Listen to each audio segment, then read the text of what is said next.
Hello दोस्तों, कैसे हैं? उम्मीद करते हैं अच्छे होंगे। आज हम डिस्कस कर रहे हैं प्रतियोगिता दर्पण जनवरी 2025 का। उसमें भी राष्ट्रीय घटनाक्रम आज हम लोग देखेंगे। अगले दिन देखेंगे अंतर्राष्ट्रीय घटनाक्रम। तो ये शॉर्ट नोट डिस्कस कर रहे हैं, जितना भी प्रतियोगिता दर्पण में इम्पोर्टेंट टॉपिक है सारे टॉपिक को इसमें कवर कराया जाता है। तो इसको आप लोग पर डे देख सकते हैं। तो अभी ये जनवरी का हो रहा है। आइए, आपका है 38वें राष्ट्रीय खेल 2025। अंतर्राष्ट्रीय जो 38वां राष्ट्रीय खेल 2025 हुआ, वो कहाँ हुआ? तो उत्तराखंड में होगा। ये कहाँ होगा? उत्तराखंड में हुआ। वहीं 37वां यदि पूछ लिया जाए, 2024 में गोवा में हुआ था। 37वां राष्ट्रीय खेल कहाँ पर आयोजित किया गया था? 37वां गोवा में 2023 में। ये प्रत्येक 2 वर्ष में कराया जाता है। तो 38वें राष्ट्रीय खेल 2025 कहाँ पर आयोजित किया जाएगा? तो आपका उत्तराखंड में किया जाएगा और 28 जनवरी से लेकर 14 फरवरी के बीच चलेगा। वहीं इसका शुभांकर क्या है? तो मोनाल पक्षी को शुभांकर रखा गया। इसका प्रतीक जो रखा है, किसको रखा गया है? तो आपका मोनाल पक्षी को ये वहाँ का शुभांकर रखा गया है। इसके बाद देखते हैं क्वेस एशिया रैंकिंग 2025। ये क्वेस एशिया रैंकिंग 2025 की यदि बात करें तो ये क्वेस कहाँ पर स्थित है? तो क्वेस आपका लंदन में स्थित है। कहाँ स्थित है? लंदन में। और इसके द्वारा जो रैंकिंग जारी किया गया है, तो भारत का स्थिति क्या है तो उसमें जानते हैं। इसमें क्या होता है? क्वेस एशिया रैंकिंग के द्वारा सभी देशों के विश्वविद्यालयों को किस स्थान पर मिला, कैसा प्रदर्शन किया, उसके अकॉर्डिंग इसमें क्या किया जाता है? रैंकिंग जारी किया जाता है। जिसमें पेकिंग विश्वविद्यालय जो चीन का है, ये प्रथम स्थान पर रहा है। तो चीन का जो विश्वविद्यालय कौन सा है? पेकिंग विश्वविद्यालय, ये चीन का है, ये पहले स्थान पर रहा।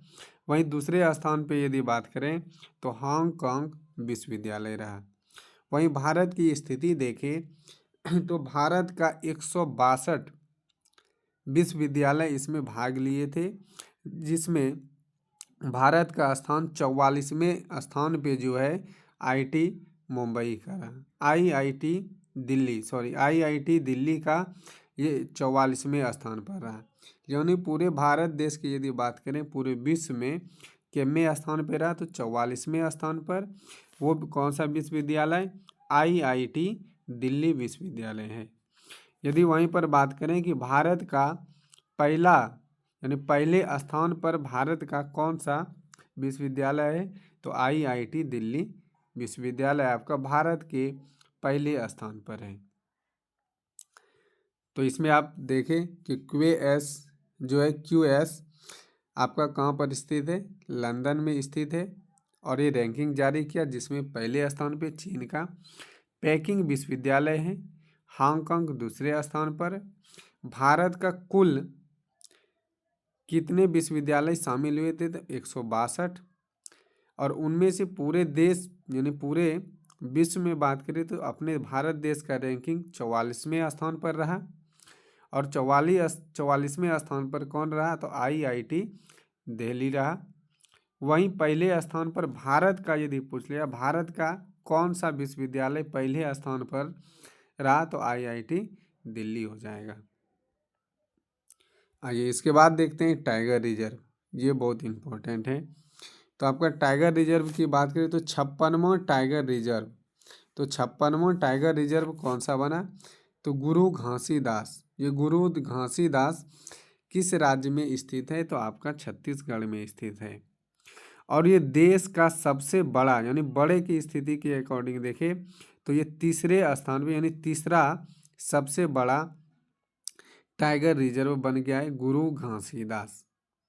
वहीं पहले स्थान की बात करें तो श्री सेलम टाइगर रिजर्व जो आंध्र प्रदेश में, श्री सेलम टाइगर रिजर्व ये आंध्र प्रदेश में स्थित है। वहीं दूसरे स्थान पे बात करें तो मानस टाइगर रिजर्व आपका असम में स्थित है। मानस टाइगर रिजर्व कहाँ स्थित है? असम में, ये दूसरे स्थान पे बड़े के अकॉर्डिंग तो पहले पे आपका श्री सेलम टाइगर रिजर्व जो आंध्र प्रदेश में है, दूसरे स्थान पे मानस टाइगर रिजर्व असम में, और तीसरे स्थान पे कौन सा हो गया, गुरु घासीदास टाइगर रिजर्व, ये तीसरे स्थान पे। वहीं चौथे स्थान पे बात करें तो तमोर पिंगली टाइगर रिजर्व, और ये भी कहाँ पर है, छत्तीसगढ़ में है। तो गुरु घासीदास छत्तीसगढ़ में और तिमोर पिंगली टाइगर रिजर्व आपका कहाँ है, छत्तीसगढ़ में है। तो ये 56वां, यदि देखा जाए स्थान में ऐसे 56वां टाइगर रिजर्व गुरु घासीदास, लेकिन बड़े के अकॉर्डिंग देखा जाए तो ये तीसरे स्थान पर आता है। बड़े के अकॉर्डिंग ये तीसरे स्थान पे गुरु घासीदास आता है। आइए, संविधान अंगीकार करने के 75 वर्ष पूर्ण होने पर 26 नवंबर 1949 को औपचारिक रूप से अंगीकृत किया गया था संविधान को। वहीं 26 नवंबर 2024 को 75 वर्ष पूरे हो गए हैं। तो 26 नवंबर 2024 को 75 वर्ष पूरे हो गए हैं।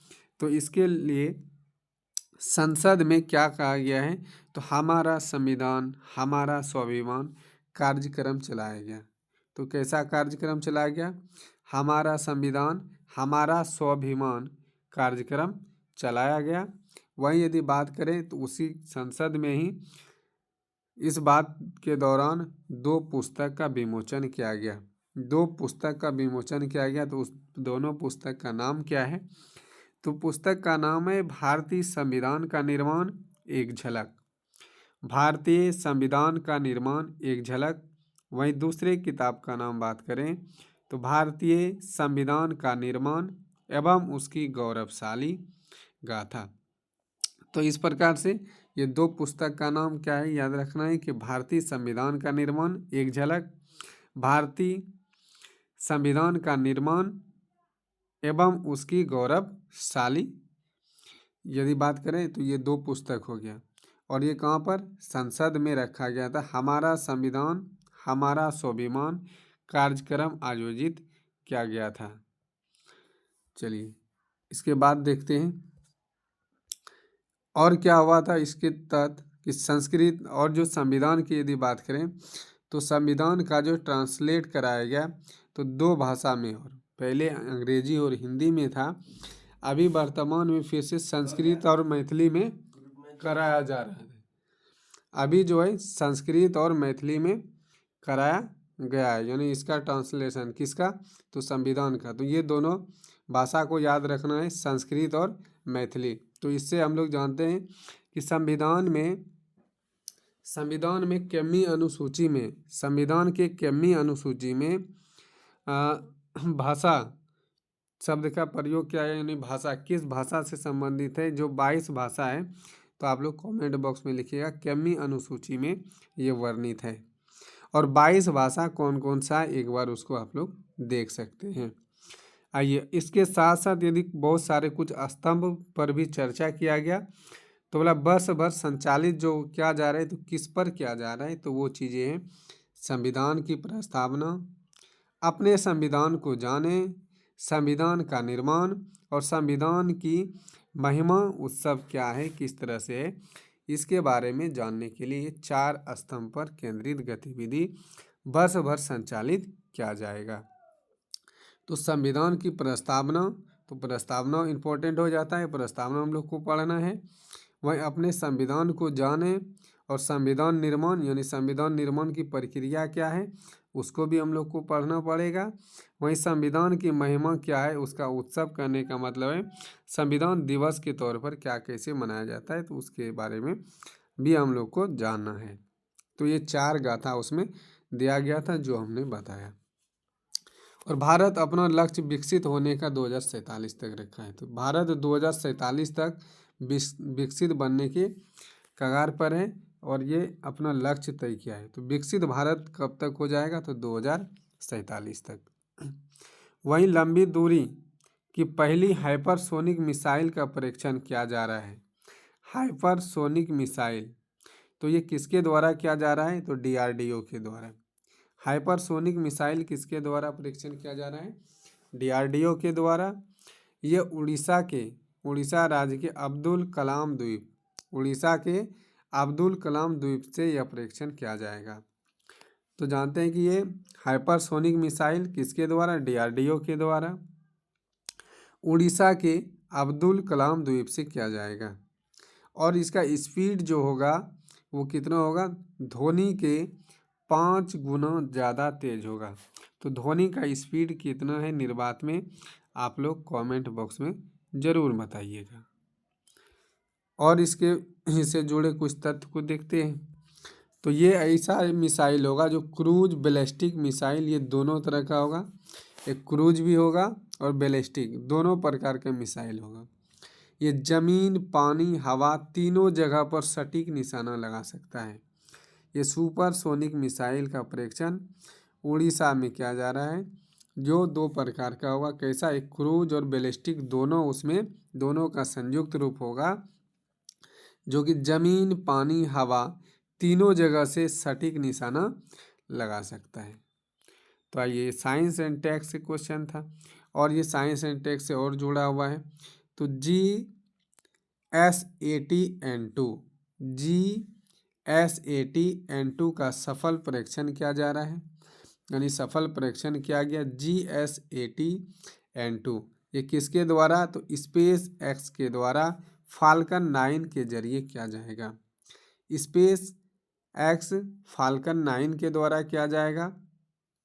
और ये पहला संयुक्त प्रयास है, और ये पहला संयुक्त प्रयास है भारत का, जो इसरो और एलन मस्क के द्वारा मिलकर ये स्पेस एक्स के फाल्कन 9 के जरिए ये बनाया जा रहा है। कौन सा? GSATN2। तो इसका जीवन काल कितना वर्ष होगा? तो 14 वर्ष होगा। इसका जीवन काल कितना होगा? 14 वर्ष। किसका? तो GSATN2 का जीवन काल 14 वर्ष होगा। इसका उद्देश्य क्या है? इसका उद्देश्य है आपका ब्रॉडबैंड इंटरनेट सेवा प्रदान करना, ब्रॉडबैंड इंटरनेट सेवा प्रदान करना, जिसके जरिए क्या होगा? अंडमान निकोबार, जम्मू कश्मीर, लक्षद्वीप एवं अन्य बहुत सारे दूर दराजों के क्षेत्र पर निगाहें रखना, नज़र रखने का प्रयास करेगा। तो इस प्रकार से कौन सा? GSATN2 का सफल परीक्षण किसके द्वारा? स्पेस एक्स फाल्कन 9 के द्वारा किया गया। और ये किन 2 कंपनी, एक एलन मस्क और इसरो के द्वारा ये संयुक्त प्रयास किया जा रहा है। आइए और देखते हैं इसमें 55वां अंतर्राष्ट्रीय फिल्म महोत्सव मनाया गया कहाँ पर? गोवा में। 2024 में 55वां अंतर्राष्ट्रीय फिल्म महोत्सव कहाँ मनाया गया? गोवा में, जो 20 से 28 नवंबर 2024 को मनाया गया। तो सत्यजीत रे लाइफ टाइम अचीव पुरस्कार, सत्यजीत रे लाइफ टाइम अचीवमेंट पुरस्कार किसको मिला? तो फिलिप नोयस को मिला। ये कहाँ के निर्देशक हैं? तो ऑस्ट्रेलिया के निर्देशक हैं। फिलिप नोयस कहाँ के निर्देशक है? तो ऑस्ट्रेलिया देश के निर्देशक है। और सत्यजीत रे लाइफ टाइम अचीवमेंट पुरस्कार इन्हें मिला है। किसको? फिलिप नोयस को। इसका थीम क्या था? तो युवा फिल्म निर्माता भविष्य अब हैं। इसका थीम क्या है? युवा फिल्म निर्माता भविष्य अब हैं। तो ये आज का हम लोग देख लिए किसका? ये पूरा प्रतियोगिता दर्पण का राष्ट्रीय घटनाक्रम, और अगले वीडियो में अंतर्राष्ट्रीय घटनाक्रम पूरा कराया जाएगा। आप लोग को इस प्रकार का यदि PDF चाहिए तो आप लोग ब्रेन बूस्टर ISPCS टेलीग्राम पर जाकर ज्वाइन कर लेंगे। और यदि अच्छा लग रहा है सेशन तो आप लोग ज़्यादा से ज़्यादा शेयर कमेंट ज़रूर करें। यदि इसमें कोई त्रुटि है तो इसके लिए भी आप राय दे सकते हैं। जो भी न्यू जुड़ रहे हैं वो ज़रूर चैनल को सब्सक्राइब कर लें।